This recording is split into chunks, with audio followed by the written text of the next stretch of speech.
来看台中有一个民众治着红斑性脓疮，半冬内已经发作几啊届了，嘛引起欠血性的脑中风，加在紧急治疗无啥物大问题。医师是表示讲，红斑性脓疮是一种自体免疫的疾病，若是发作中风的风险是正常人的8倍。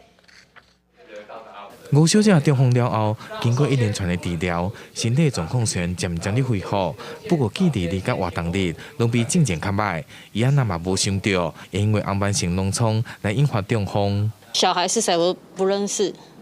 然后家里的地址啊、电话什么都不知道。想说他那么年轻，应该是不太有几率会发生，但后来才发现。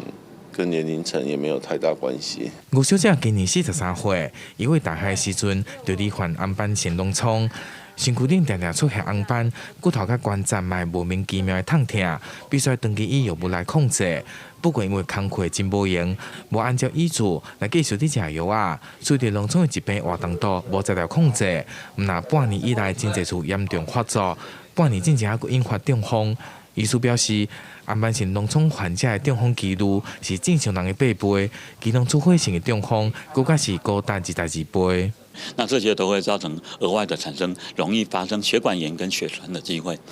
那血管炎就是我们的血管会发炎，所以流得不顺，那也没有办法维持血管的通畅，所以等于是开车从这个8线道变成2线道。 医师表示，红斑性脓疮是一款自体免疫疾病，由于身体免疫系统会错误来攻击自我的健康组织，因此引发多重疾病。而发病年龄层大部分拢伫青壮年的时阵。医师表示，除了会以免疫调节药物以及抗血栓药物来控制，患者嘛要定期来回诊，来降低疾病活动度。